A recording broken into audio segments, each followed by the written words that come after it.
నా విషయంలో కొందరు నాయకులు ఇది చెప్తే బాగుండదు, దుర్మార్గంగా ధర్మరాజులాగా ఉండాల్సిన జానారెడ్డి గారు కూడా మహాభారతంలో ధృతరాష్ట్రం పాత్ర పోషిస్తాడు. నాకైతే బాధ అనిపిస్తుంది.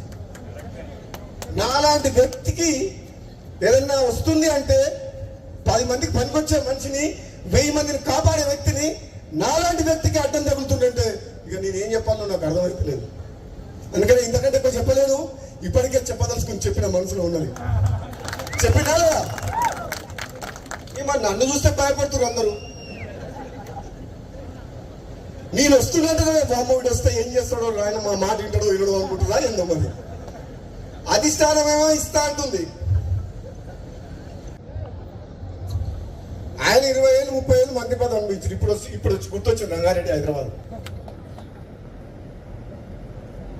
ఏ మంత్రి పార్లమెంట్ సభ్యుని గెలిపించారు?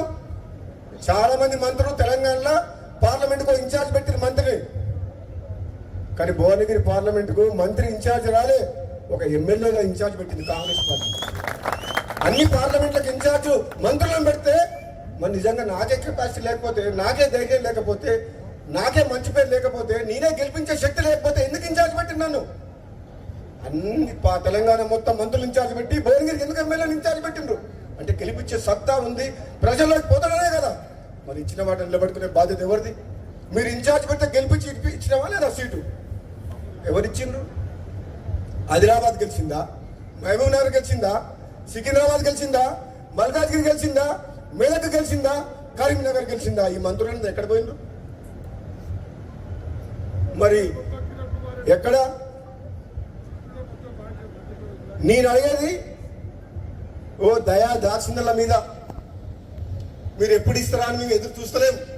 నిజంగా పార్టీ బతకాలంటే, ప్రభుత్వం మంచి పేరు తేవాలంటే నిజాయితీగా సమర్థవంతంగా ప్రజల కోసం, పార్టీ కోసం, ప్రభుత్వం మంచి పేరు తీసుకొచ్చే వ్యక్తులకే ఇవ్వాలి అని చెప్పి అంటున్నాం. ఈ పైరవికారాన్ని పక్కన పెట్టాలి.